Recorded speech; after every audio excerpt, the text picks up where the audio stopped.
For over 15 hours, I challenged myself to see if I could beat Dying Light without running. So, I hope you enjoy this video.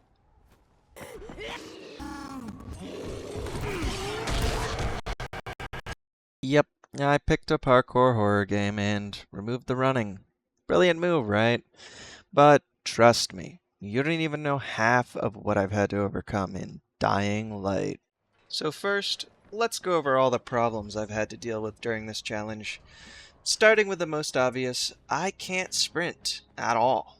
In fact, I literally unbound the sprint key so I wouldn't accidentally cheat. And trust me, when the faster virals show up in Dying Light, escape is not on the menu.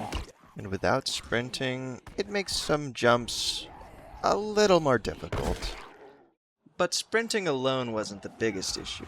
It's what sprinting lets you do that really broke me. Without sprinting, I can't ram enemies, I can't slide through them, I can't break through hordes like some parkour bulldozer.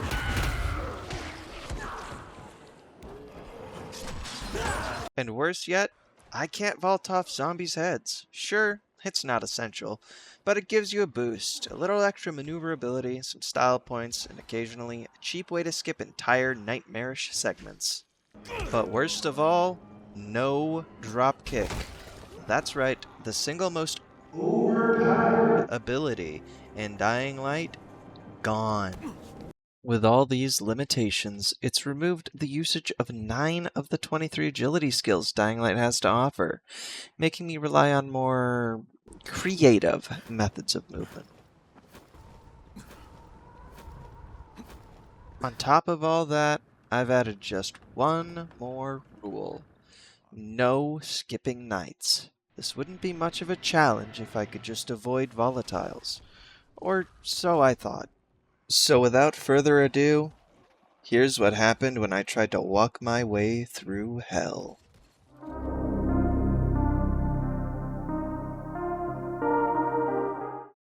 This challenge started as anyone's day does. Jump out of an airplane, get caught in some power lines, get beat up by a bunch of thugs, and get bit by a zombie.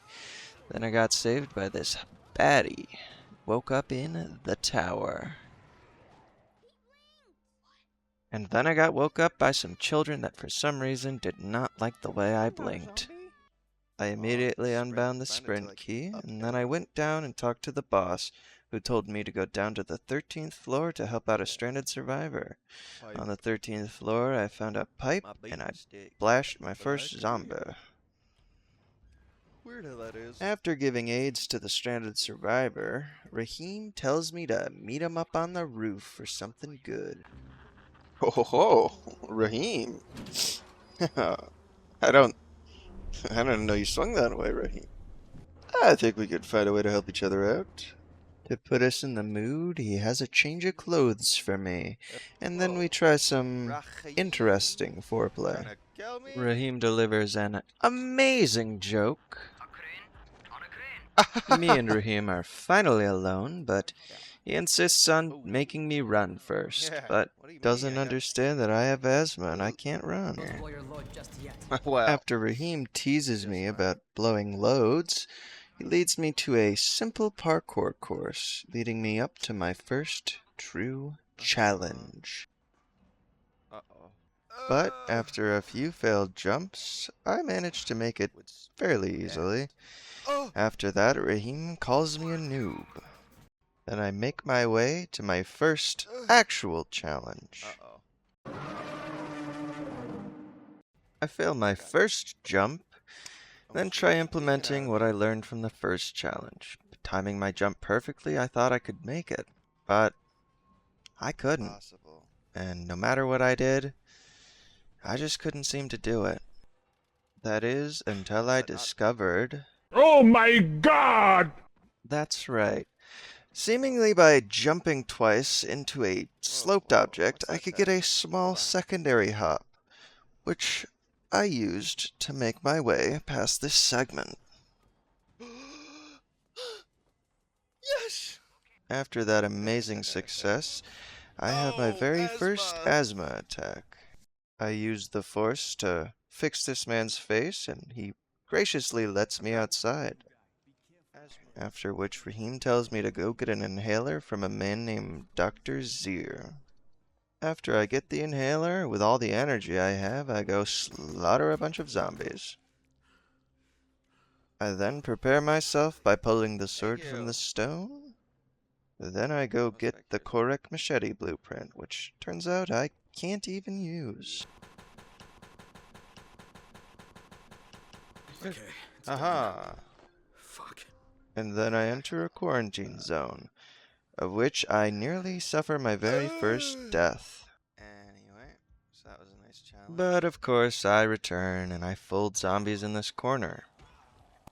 Realizing I'll need more levels for what's coming, I decide to blow myself up and get kissed by a zombie, leading to my first death. After that embarrassment, I decide to progress the story a little and let off some steam.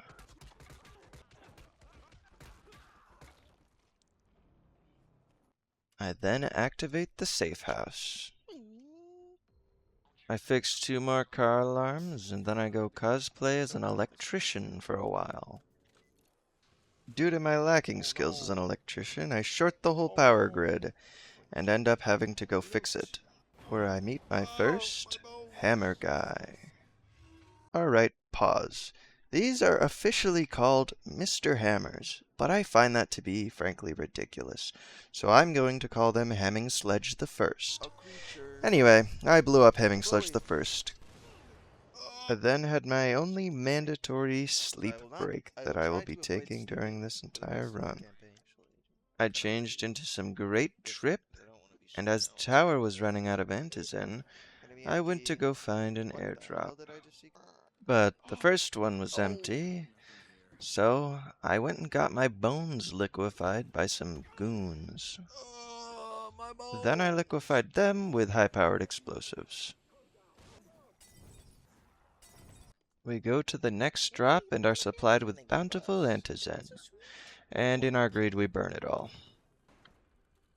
Mr. Tickles must not have liked us doing that, because he starts to pursue us and we die again.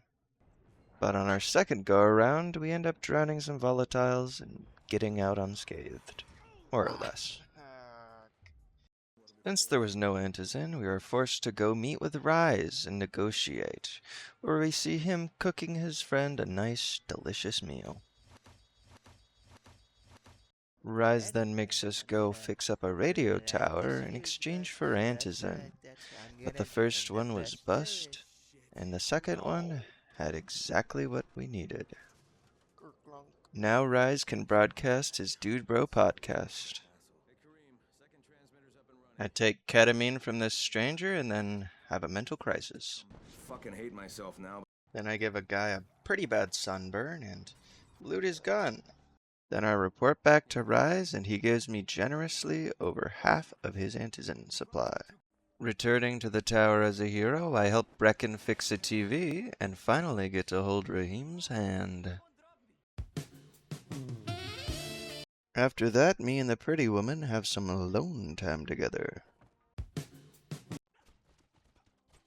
And I nearly softlocked myself by putting someone above the level. Nothing that a few Molotovs didn't fix, though. There we go. And me and Jade find some explosives in an old school. So obviously we commit terrorism. Then Raheem gets a little too feisty and has to learn the meaning of consent. Then we find out that Dr. Zier turned on us, and we have to go looking for him. The doctor threatens my life, Crane must die with me. but thankfully rises to the rescue, and Dr. Zier's final words are very cruel. They deserve all of this. Then Rise cries out my name and demands his goons to make me a fine ham dinner. Then I burn off some calories by dying a bunch of times.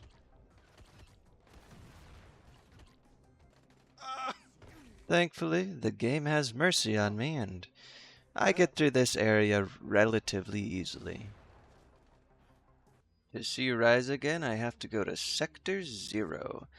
And on the way, I found out I don't obey the laws of physics. Then I am ambushed in the water by a bunch of Zir's remaining goons, and then I pop their heads. I meet a baddie named Troy, and I finally obtain my grappling hook. Thank God.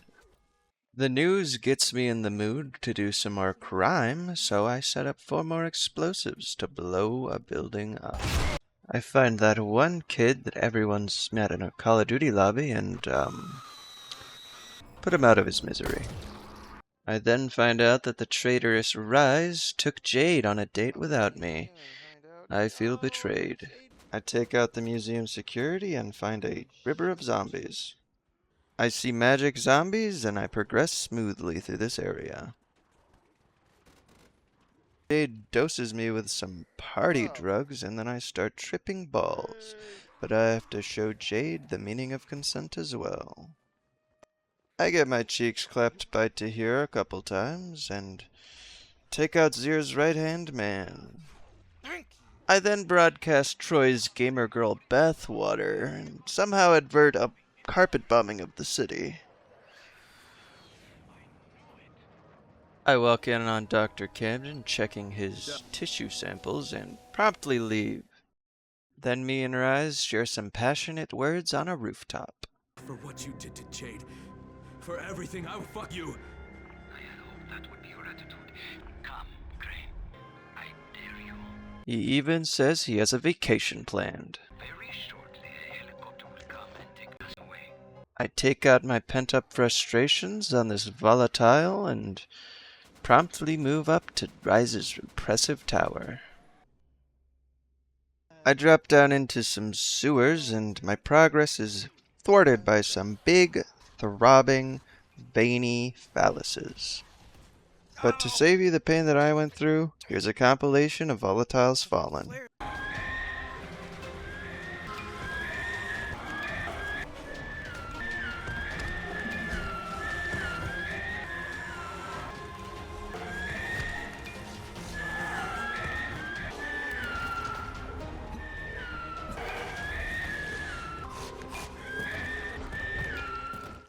After plenty of deaths, I finally escape the sewers and make my way all the way up to the crane. And this is where the run almost ended.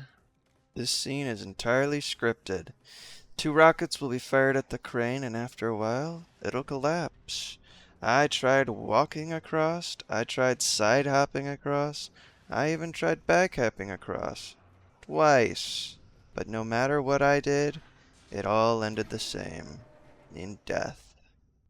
At this point, all hope was lost. I was at my wit's end, and I was getting frustrated. But that's when I remembered something. You see, a while ago at level 8 survivor rank, I got this booster skill, which allows me to craft different boosters, specifically the speed booster, which increases my speed exponentially. With that in my system, I did this.